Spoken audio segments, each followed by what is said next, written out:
ça veut dire que c'est une politique publique. Et donc, c'est pas la question de la gratuité, parce que nous, on dit gratuit pour que ça parle, mais en fait, c'est les impôts. C'est qu'on mobilise nos impôts, vos impôts, pour faire en sorte que tout le monde ait des masques. Aujourd'hui, 2 ans après, on offre chichement 50 masques FFP2 aux enseignants. Enfin, sérieusement.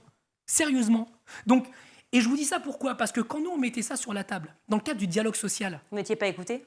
Attendez, on nous disait... Non mais attendez, on parle...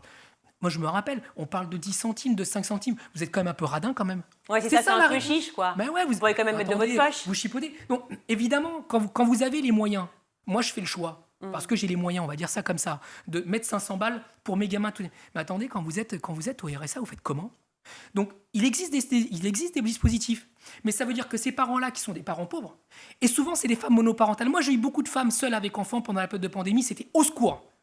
Au secours, vraiment. Et il y en a même dans la planète qui perdent leur boulot parce qu'ils doivent garder les gamins. On leur demande d'arbitrer entre garder les gamins qui a contact ou positif et parler au travail parce qu'il y a une relation asymétrique entre l'employeur et... Mais ça a été la situation de beaucoup de monde. Évidemment. Donc, quand je vous dis ça, c'est que si on a cette réalité-là, eh ben, on ne peut pas demander aux parents qui sont dans une situation de précarité d'aller taper à la porte du chef d'établissement ou de la CPE et dire « Excusez-moi, je suis super pauvre.